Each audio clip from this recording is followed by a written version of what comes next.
Start thinking like a buyer today. Start objectively looking at your business through a buyer's eyes. Do your research. Who's buying who? Why are different types of buyers buying companies within your industry? Do this years in advance of trying to put your own company up for sale.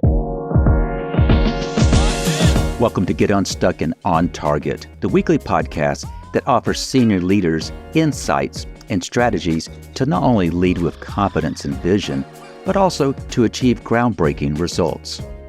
I'm your host, Mike O'Neill. I coach top-level executives on the power of ethical leadership to forge teams to be as united as they are effective. In each episode, join me for insightful conversations with leaders just like you, providing practical advice to help you get unstuck and propel you and your company forward. Let's get started. Welcome to Get Unstuck and On Target. Today, I'm excited to have Bob Tankesley join me. Bob's a seasoned M&A advisor and the author of Exit Teams. He helps business owners navigate the tricky process of selling their companies, making sure that they maximize value while setting up the right teams to ensure a smooth transition. If you're a business owner or you work closely with them, this episode is going to hit home. Selling a business is one of the biggest decisions a leader can face, and it can take more than just a great balance sheet to get it right.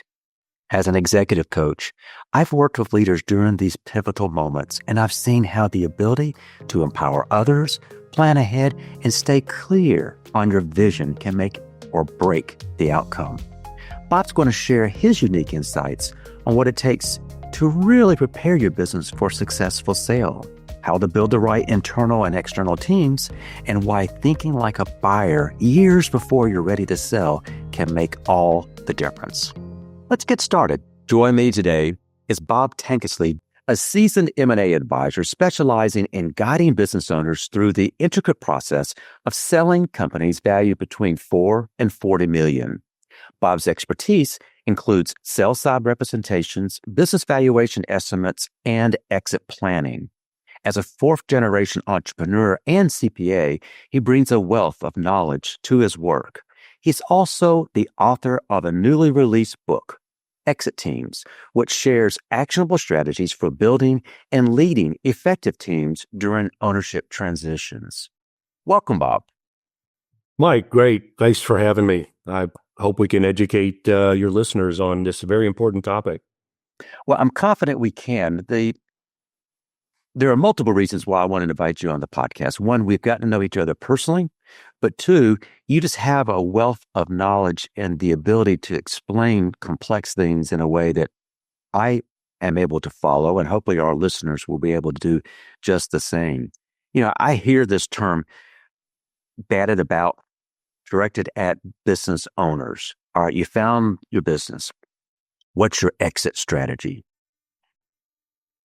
And as a result, I don't know what goes through people's minds, but you made a comment right before we hit the record button that struck me. And that is, every business owner has an exit strategy, even though they don't know it or not. Tell me a little more about what you meant by that when you said it a moment ago.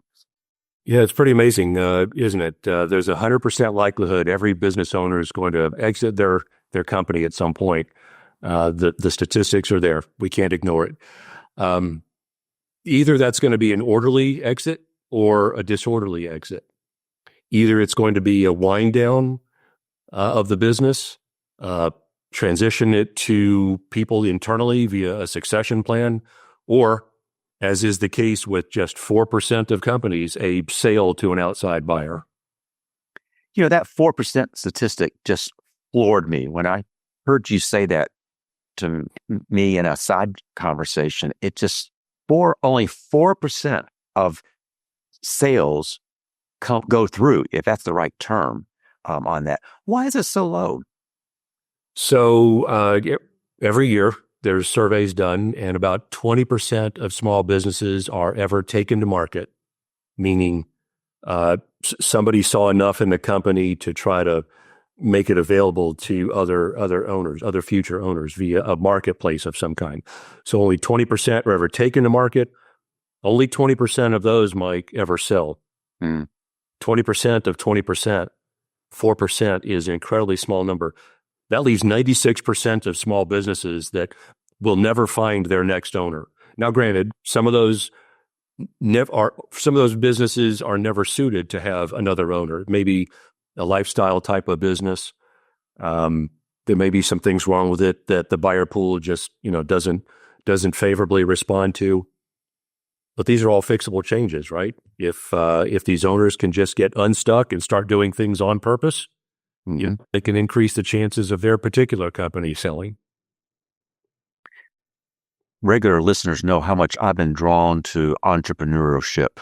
I spent most of my career in a corporate role, and my appreciation for what it takes to be an effective entrepreneur has grown exponentially over the last 15 years or so. There's so much that people don't really understand about entrepreneurship. Let's talk about a typical, if there's such a thing, client of yours. I understand that most of your business transactions are for businesses in the $4 to $40 million range. You're working with someone who might be the founder, most likely, of that business. Is that correct? That's right. Yeah. And let's face it, founders can run a business for many, many years, decades even. They can be at the helm of something. If it's an internal succession plan, they can help the next generation or even unrelated buyers run the business. They can even function in that role for years thereafter. Most of my clients don't have that internal succession plan, but they recognize that there's something of value that another potential owner would want to pay for.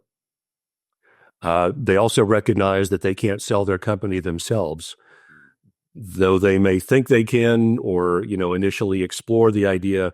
They get into it and they realize this is an incredibly complex business. It would be like a separate job for them in addition to running their business. Trying to sell their company is quite complicated. What particularly drew me to you and this topic is the actual title of your book that you've just released, Exit Teams. And for those who are listening, he's holding it up right now. Walk us through, what is it you mean by an exit team? What is an exit team? An exit team is a group of advisors that surround the business owner so that the business owner can ultimately run a more optimized company. There's actually two types of exit teams. There's the internal, there's the external.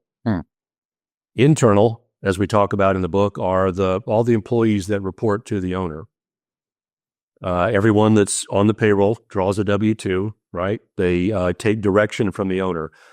If the owner is wise, they'll also eventually start to take direction from certain of their key employees. So this team can be built internally, but the main drive of the book is about the need for an external team. If an owner is going to someday become a seller of that business, they really need to have a few key people around themselves. I'm a little biased, so I might put an M&A advisor on that list, such as myself.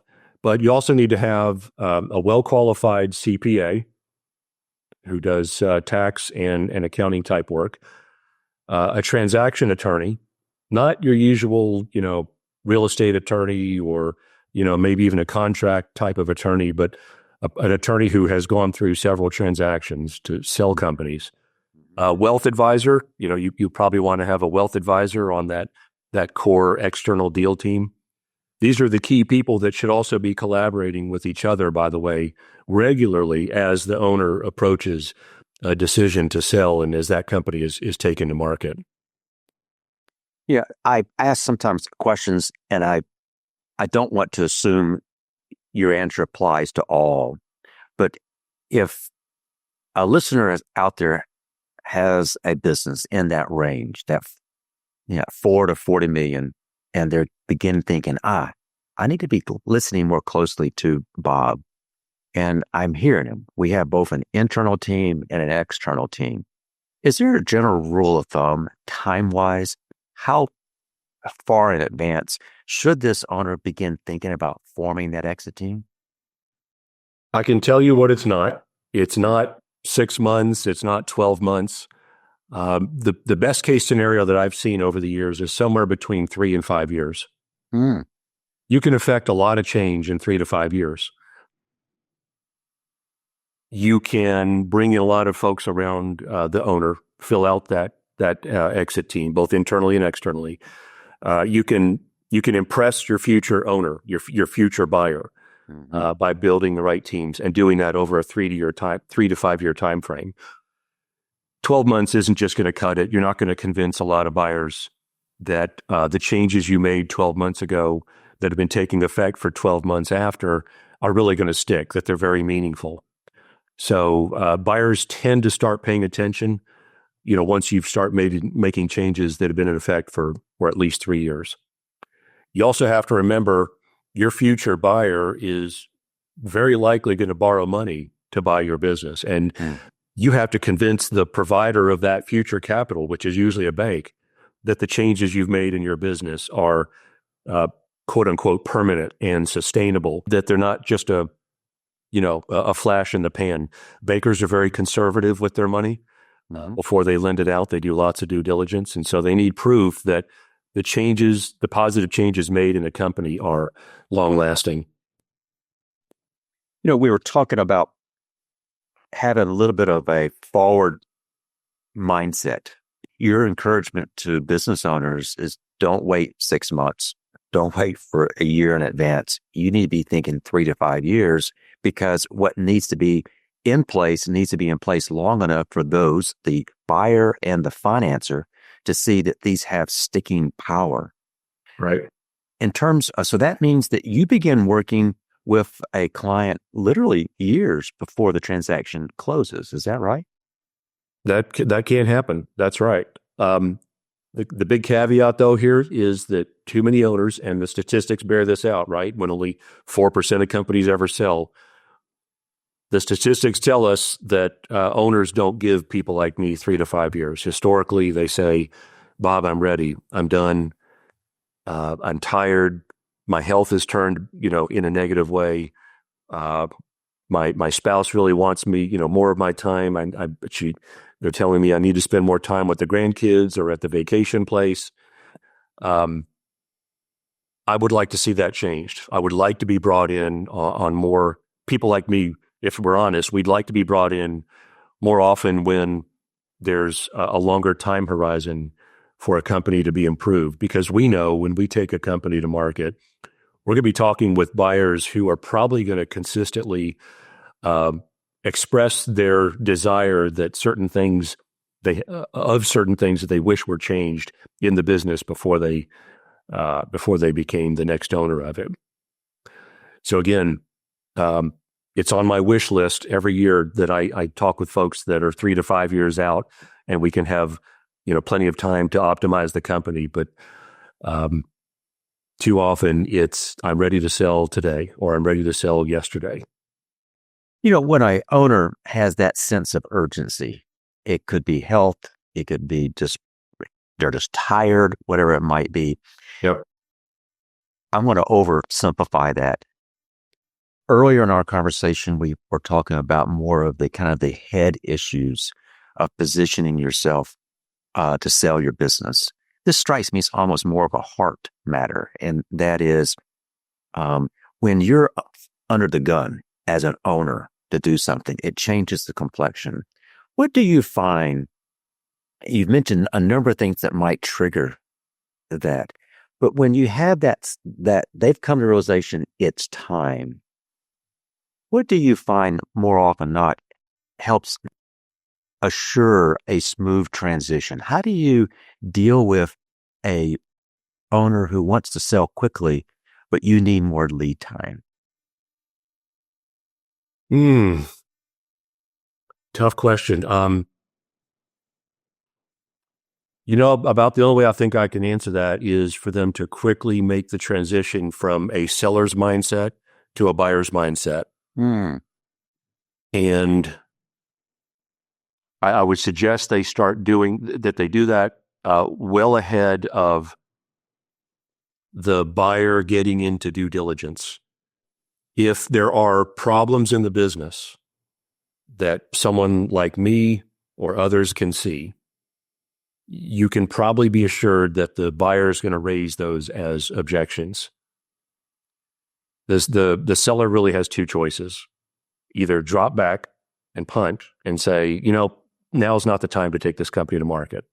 I don't like the offers that I'm hearing, or I don't like, the way the buyers are beating up my company. I'm ready to make these improvements. I'm ready to spend the money, hire the people, and fill out my outside external team. I'm ready to release a little bit of control to people within my company. The people who are going to stay once the buyer buys the company, by the way, we should probably empower them. We should probably make sure that they're ready for that transition. But as a seller, I might say I'm ready to do all this retooling and finally optimize my business and do all these things I've neglected over the years. Or the other alternative, Mike, is to just say I'm ready to get out. I think the offers that I'm getting are reasonable in light of the condition that my business is in right now, which, again, the statistics bear this out. Most businesses are not optimized by the time they're taken to market. You've really stressed the importance of sufficient lead time to optimize the business, to improve the likelihood of a successful sell. I'd like to go back to something you said a moment ago, and that is, if they come to the realization that I need to optimize my business, I need to make sure that it's running well, you use a term, something like, I need to be willing as an owner to let go so that people within the organization can take on more. Is that a challenge for business owners to let go? I've seen it too many times. Yeah.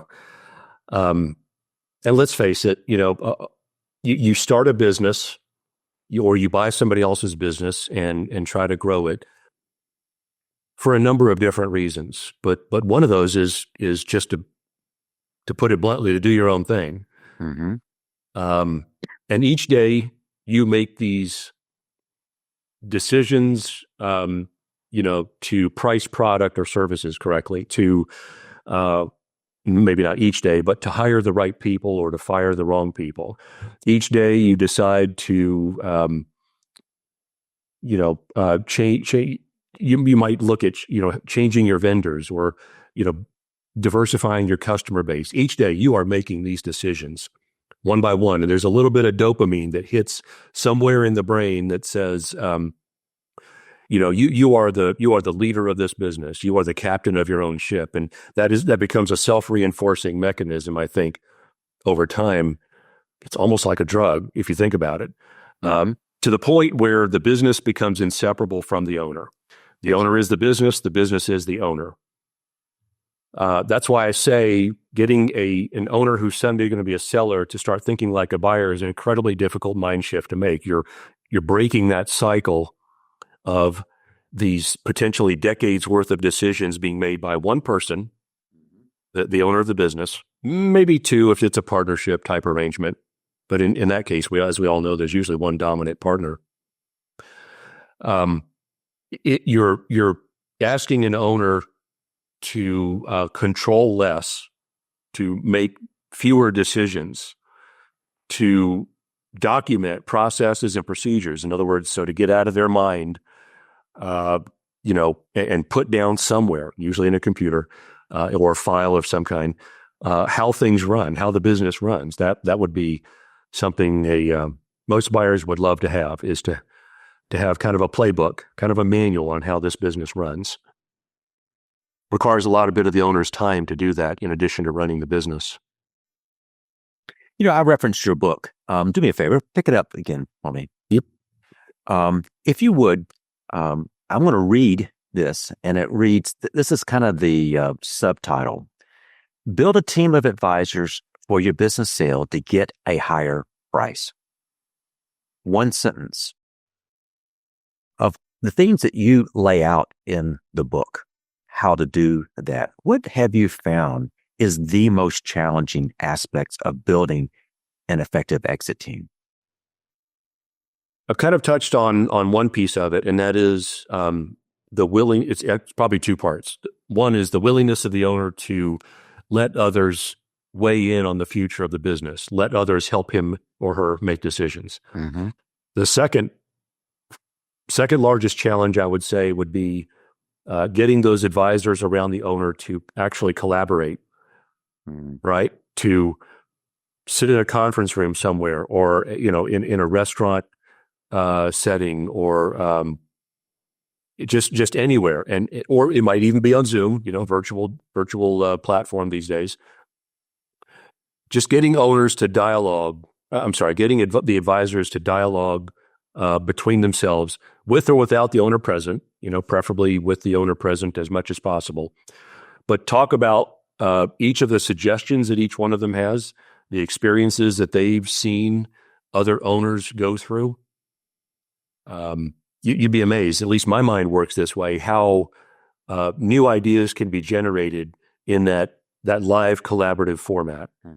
If each advisor around the owner is just having one-off conversations with the owner, in the absence of the advice that could come in from other advisors, you end up, by default, I think you can agree, you end up with a less coordinated advice, and probably advice that sometimes advice that may conflict with each other. You might have a CPA that recommends tax minimization, but you might have a operations consultant or an HR consultant that says, well, we need to spend money in a certain way that we've noticed improves value or optimizes a company over time.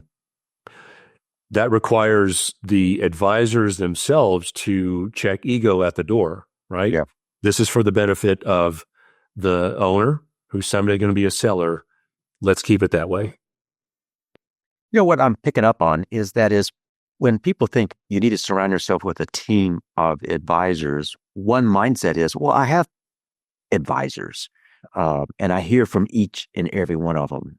You're differentiating, and that is, those are good, but they need to be functioning as a team. I may be misunderstanding your role on this, but it seems to me that you've developed kind of an expertise of bringing people together who lend expertise, but appreciate and value the team approach to supporting clients. Am I hearing that right? 100%. Yeah, Mike, that's great insight. An owner might have certain players on their team already. CPA, most owners have an outside accountant. An attorney, maybe not a transaction attorney, but someone that reviews contracts, someone that helps them with employment matters.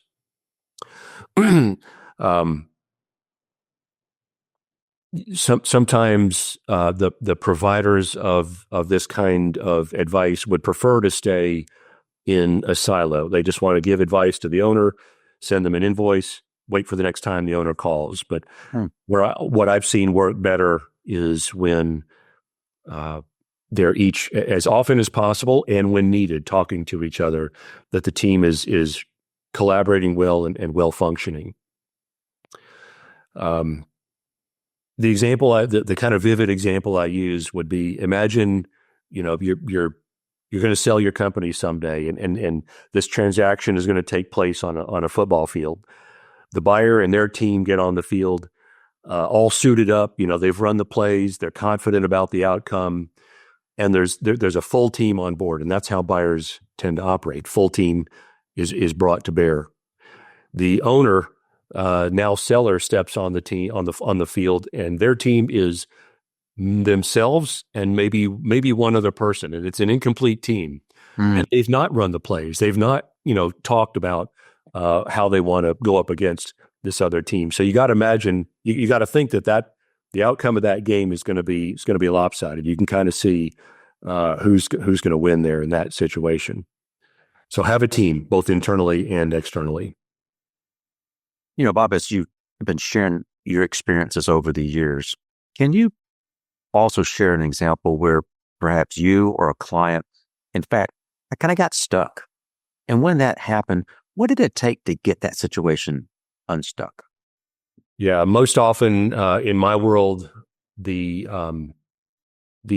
owner thinks they can as we've been talking about, make all the decisions that are important to the company themselves. But when it comes time to sell, the owner actually thinks they can sell their own business. Let that sink in for a minute. They're running a business producing product or providing services. And oh, by the way, they can also run an M&A deal on their own. I don't see that work too often. In fact, owners usually put themselves at a disadvantage. In fact, that plays out in my book. It happens so often. I thought it needed to be in the story itself. So getting stuck in my world tends to be, hey, I can run my own deal. I can find my own buyer. I can negotiate with them objectively and without my own ego involved. I can have full knowledge of all the terms and issues that they're throwing at me, the objections that they're raising. I run my business. Who knows more about my business than I do? I can handle this. Well, it's an unfair contest from the very beginning. You run a business, but you don't do M&A deals. So owners should probably be mindful of that. And let's face it, even if you never sell your company, running an optimized company has all kinds of upside. You can attract capital better from banks and investors on better terms. You can employ better people. You can buy up weaker competitors. You can, start lines of business or go into geographies geographic areas that you might not have otherwise been able to. So even if you transition your business internally, getting unstuck can mean the difference between a one-generation business and a multi-owner, multi-generation type of business that gets increasingly larger as time goes on. Bob, as you kind of reflect on what we've discussed and reflect on what you learn in the process of writing a book, what might be one final insight? What might be one practical takeaway that you would want our listeners to hear and act on if they are a business owner contemplating a sell, or perhaps they advise business owners? What would that one practical takeaway be? Sure. Hands down. Start today.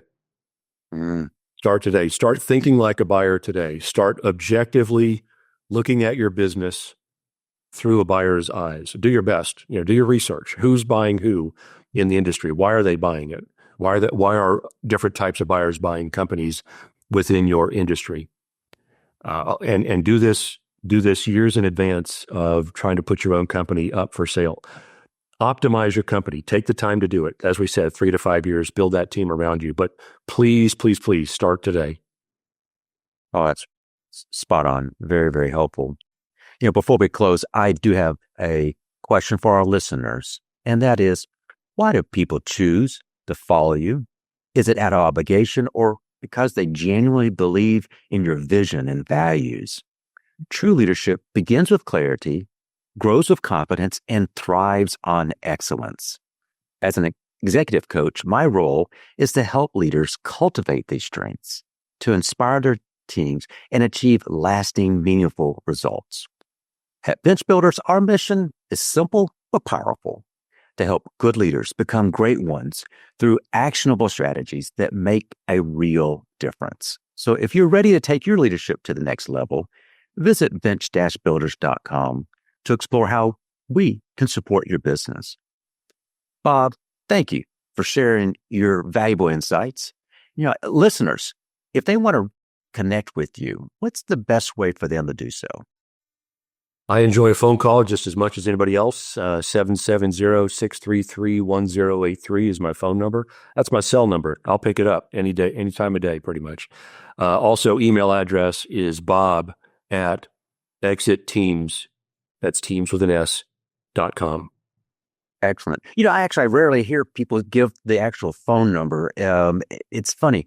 I too love an old-fashioned phone call. It works best, does it not? Yep. Again, Bob, thank you. And I also want to thank our subscribers. for tuning in, and I hope today's conversation sparks some new ideas and inspiration to help you get unstuck and on target. Thank you for joining us for this episode of Get Unstuck and On Target. I hope you've gained insights to help you lead with confidence and drive your organization forward. Remember, at Bench Builders, we're committed to your success, your leadership excellence, and your strategic growth. If you've enjoyed our conversation today, please leave a review, rate, and subscribe to keep up with our latest episodes. This show really grows when listeners like you share it with others. Who do you know who needs to hear what we talked about today? Until next time, I encourage you to stay focused on the target and continue to break new ground on your leadership path.